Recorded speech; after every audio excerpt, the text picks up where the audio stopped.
এবার আমাদের এখনকার প্রসেসিং হচ্ছে যে আমরা এটা দিয়ে এখানে সিরিজ পেপার বলবো। সিরিজ পেপার যে গ্রাফগুলো আছে সেগুলো তুলে ফেলবো নতুন করে রং করার জন্য। আমাদের ছোটো ছোটো যে পার্টসগুলো ছিল সেগুলো অলরেডি আলহামদুলিল্লাহ কমপ্লিট হয়ে গেছে। এখন মেন যে বডিটা আছে বডিটা কমপ্লিট করলে আমাদের পুরোপুরি রং করার প্রসেসিংয়ে আমরা যেতে পারবো, মানে আমাদের লেভেলটা আপ হবে।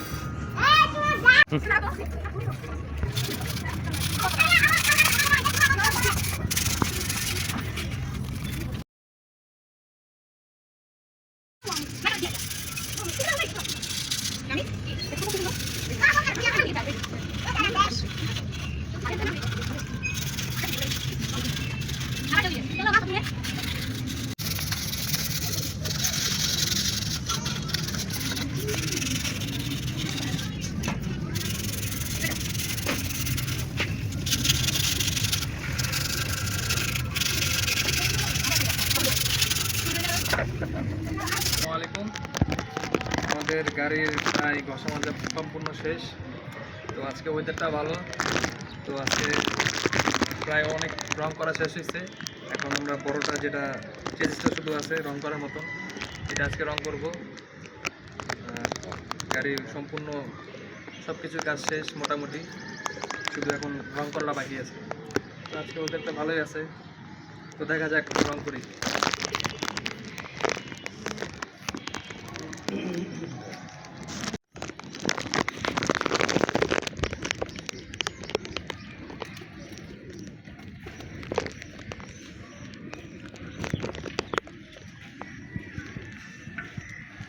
খুব নিখুঁতভাবে রঙগুলো করা হচ্ছে।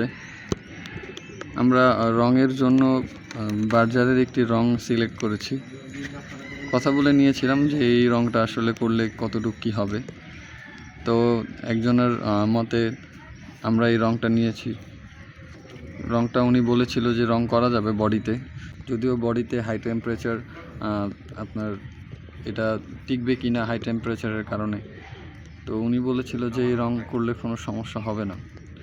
তো সেই জন্য এখন আমরা এই রংটাই করতেছি বডিতে। আর ইঞ্জিনের যে ব্যাপারটা আছে, ইঞ্জিনের ব্যাপারটা আলাদাভাবে কোনো কিছু একটা করব।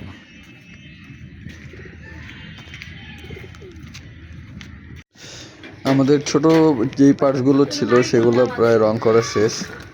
আমরা এগুলোকে এখন রোদে শুকাতে দিয়েছি। শুকানো শেষ হয়ে গেলে এগুলোকে তুলে নিব। আর বডিটা হচ্ছে যে পুরোপুরি রং করা শেষ না হওয়া পর্যন্ত এগুলো তো ফিটিং করতে পারবো না, তাই বডিটা পুরোপুরি রং করার পরে শুকানো পর্যন্ত অপেক্ষা করতে হবে।